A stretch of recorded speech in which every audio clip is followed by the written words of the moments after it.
Welcome to the Madness Explained YouTube channel, where we delve into the dark corners of true crime, cults, and significant historical events. I'm Claire, and alongside me is Owen. In each episode, we explore and dissect the complex narratives that challenge our perception of humanity or history.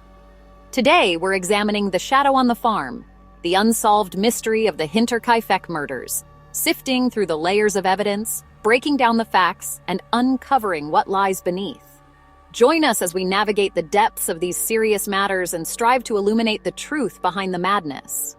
On a frosty evening in March the 31st, 1922, the tranquility of a secluded Bavarian farm was shattered forever. The Hinterkaifeck farm, hidden away in the rural expanse, became the scene of a horrifying crime that would perplex the world. 6 residents of the farm were brutally murdered in an event that would mar German criminal history with profound mystery and spawn countless theories about the killer's identity and motives. Owen, every time I hear about this case, it sends chills down my spine. The thought that a place as peaceful as a farm could turn into a scene of such horror is just unsettling. And the fact that it remains unsolved makes you wonder about the secrets that might still be hidden in that now quiet land. Absolutely, Claire. Months leading up to the murders were fraught with peculiar incidents that unnerved the inhabitants of Hinterkaifeck. Andreas Gruber, the family patriarch, reported to neighbors about discovering unfamiliar footprints in the snow leading to the barn, yet none leading away. Additionally, a newspaper from Munich, which no one in the household had purchased, was found. These ominous signs were largely ignored by local authorities, setting a foreboding tone that something sinister was looming. It's like watching a slow-motion train wreck, isn't it? These early warnings, the footprints, the mysterious newspaper, they're like pieces of a puzzle that no one could put together in time. And then there's the arrival of Maria Baumgartner, the new maid, on the very day of the murders. She walked right into a nightmare with no warning.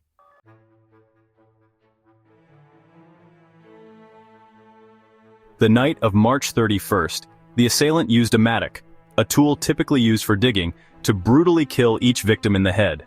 The murder started in the barn, where 4 of the victims were lured under some pretext, then methodically murdered one by one. Afterwards, the killer moved to the living quarters to kill young Joseph, asleep in his cot, and the maid, Maria Baumgartner, in her bed.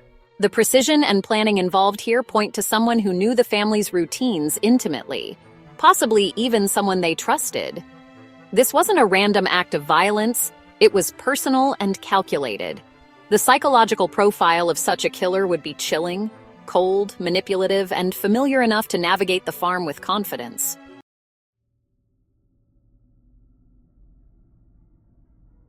And then, there's the bizarre aftermath. Instead of fleeing the scene, the murderer stayed at the farm, maintaining chores, feeding the cattle, and eating meals from the victim's kitchen. This kind of behavior suggests a deep connection to the place, or perhaps a profound disassociation from the gravity of their actions. That detail is particularly disturbing.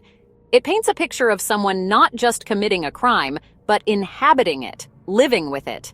It's hard not to wonder if the killer was reliving their actions or hiding in plain sight, thinking they could go unnoticed. The bodies were discovered only days later, hidden under hay in the barn. A discovery led by Lorenz Schlittenbauer, a neighbor with connections to the family that were complicated to say the least. His actions at the crime scene, especially his familiarity with the property and the bodies, have thrown suspicion his way over the years. Yes, Lorenz's behavior and subsequent investigations, or the lack thereof, really highlight the limitations of forensic science at the time. The crime scene was compromised by the curious locals, and crucial forensic evidence was either overlooked or not properly utilized, making it difficult to conclusively determine who was responsible.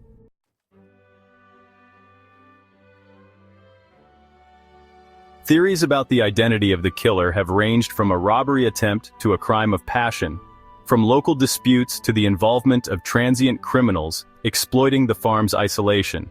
But despite all the speculation and investigation, the truth remains as elusive as ever.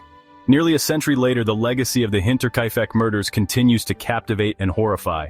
It's a stark reminder of how some truths may never come to light, and how some crimes can linger in the collective memory, unsolved and haunting.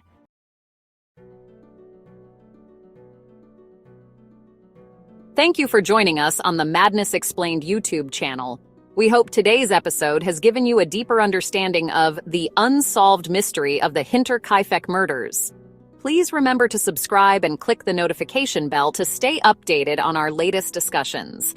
If you have thoughts about the episode, drop them in the comments below. Until our next episode, stay informed and take care.